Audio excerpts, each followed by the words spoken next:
Such a pleasure to have a seasoned and astute business leader like you, Sameer, on Spotlight today. This is Innovation Mission Punjab's endeavor to bring forth some of the thought leaders of Punjab and inspire innovation amongst budding entrepreneurs. So thank you for joining us. Thank you for having me. So, Sameer, your entrepreneurial journey as the founder of Net Solutions began almost 2 decades back. How have things evolved since? For the business or for Punjab in general? For business landscape and then for Punjab as well. Sure. So yeah, so I'm ancient. Started 20 years ago. When internet was just a thing, and I was in this town called Panchkula, really part of Haryana, part of the Tri-City.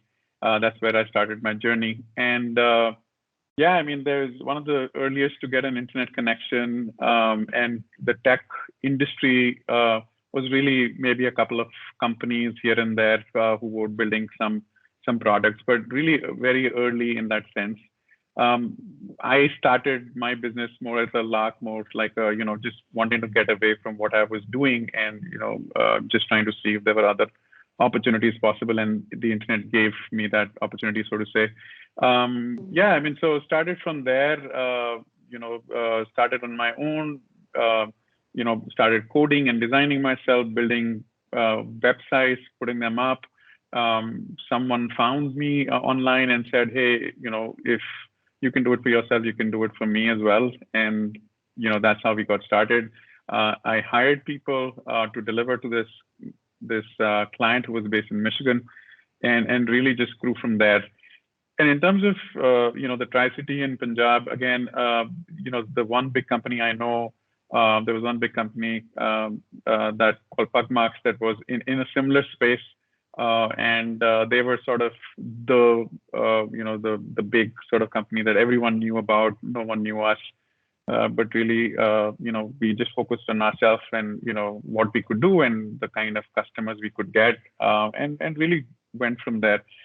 What has happened since then, obviously, is that a lot of there've been more companies who took up services. There are more success stories, and then people who left those companies started their own businesses, and now we have a flourishing ecosystem here in this part of the world, mostly services driven, but there are about, I think, 25 to 30,000 professionals, IT professionals who work from here, which makes it, from an Indian perspective, maybe not as large, but I would say that's a lot of people who work here.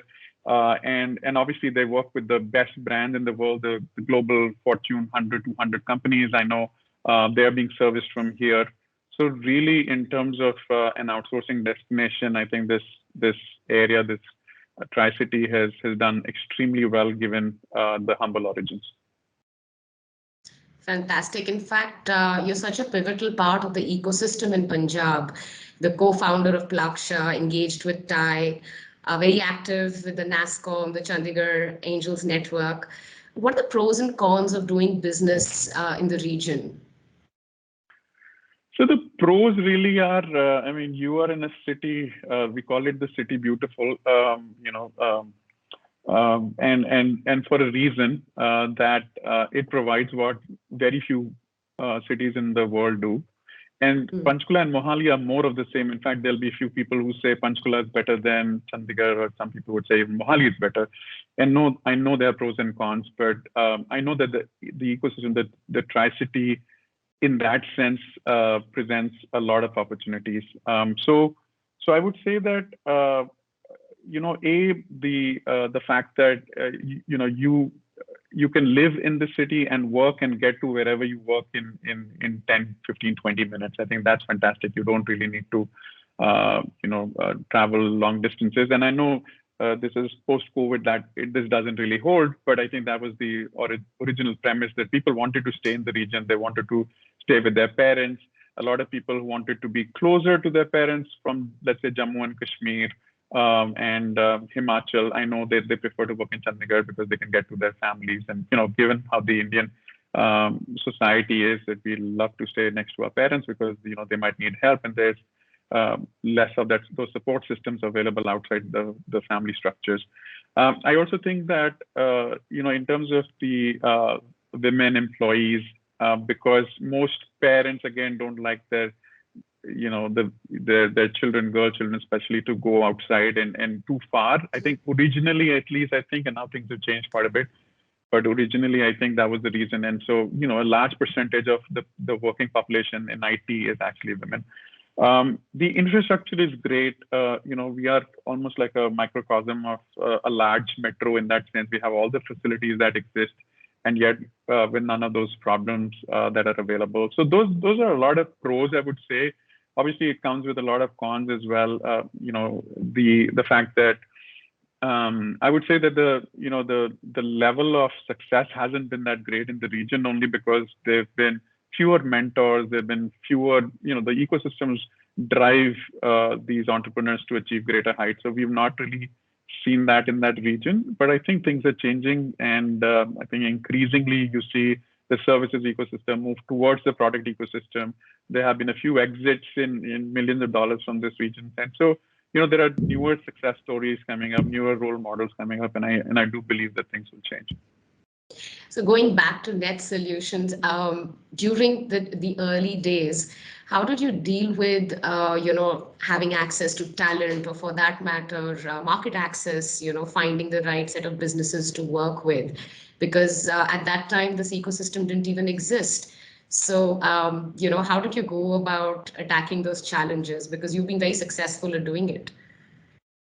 Right. So, two things you mentioned. One was talent, and the other is go-to-market. And those are perennial problems for any startup. Talent has been hard to find, and I think and continues to be. But if you do good work and you build a brand for yourself, in that there's a lot of learning if somebody works for your company, then I think it helps. In our case, it did, because our focus has always been the quality of work that we do. I think that's held us in good stead, because we were surrounded by larger companies like Infosys came in, and now we have Tech Mahindra, and so you building that brand became very, very important. But I remember even in the early days when it was hard to get people to work for us because we were so small. I remember an instance when I actually called an applicant's mother, just because he said, my mother doesn't want me to work in this company because you're so small. So I actually called her and said, Auntie, we work with General Motors. How does it really matter, how small we are? And so, so it's some of those things that we've had to do. So build those relationships and get a lot of referrals from existing employees as well, because if they've seen what the ecosystem or what the culture is like within the organization, I think that really helped. And in terms of go to market, people always ask me this question, you're sitting in Chandigarh, how did you find customers? Because a lot of smaller companies tend to find these agents outside who would get them the business, but we've never done that. We've been either lucky or just just the fact that we did well from a digital marketing perspective. We always got a lot of inbound customers, so they found us, we didn't find them. And then once they did come in, again, it was easy because we communicated well. We were able to demonstrate some of the work that we had done, and we were able to win those customers. And it's the challenge for us was always selling within India, because there's somebody saying, oh, you're based in Chandigarh, we'll come back to you because we're looking for someone who works in Mumbai or Gurgaon. Whereas someone in New York, for them, it's you're based in India, so how do they care whether we're based in Bangalore or we're based in Chandigarh? So I mean, that advantage we always had, that we were in India, and if India was a destination, it didn't matter where you were as long as you were able to deliver. And are there any support groups or communities that you think budding entrepreneurs should be a part of, and they're easy for them to kind of leverage and get into? So I would say TiE, we mentioned that, but TiE has a chapter here, TiE Chandigarh. Absolutely, highly recommended. You should join that, because there's all kinds of people here, different diverse backgrounds, lots of help and mentoring available right here. NASSCOM's another one for mainly IT companies. I think there's a lot of peer learning. So I would say those two. but I would also say don't restrict yourself to these networks. These days, a lot of communities exist on Slack and elsewhere that you could join and maybe pay and join as well to learn, because you're not really trying to learn from your local sort of contacts. You're not trying to learn from the world, from the best in the world. So you really try and connect to all those communities. And I think one of the lessons that I learned in during COVID was that you need to be a part of at least 3 or 4 different communities, and just from a learning perspective, but also networking perspective, and network wherever your customers are. If this is the region where your customers are, absolutely. But if your customers in the US, then you can't network here and get that business.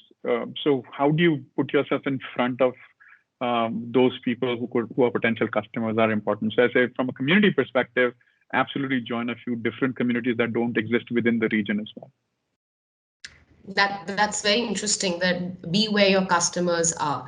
And I think networking is without a shadow of doubt very, very critical for all startups, to actively work on. In fact, thank you so much, Sameer. It's been wonderful chatting with you. But before we leave, I just want to ask you, what's your vision for Net Solutions now? What's next? I mean, grow. From my perspective,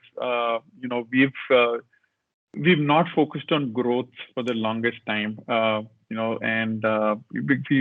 we were like happy where we were. Like I said, the ecosystem makes all the difference. The learning and the fact that it's not a lifestyle business where you can take your business. So I think growth is important. But I've always dreamt of being that company that either whatever our positioning is, whether it's product development or a digital transformation company, but whatever that is, that people can think of us when they think of getting work done, then they think of Net Solutions wherever we are. It doesn't matter if we're in Chandigarh or not. So we are the best in the world, or at least one of the top companies in the world doing whatever we are. So I think those are the 2 goals: do really good work, be recognized for the work that we do, and obviously grow as we go along.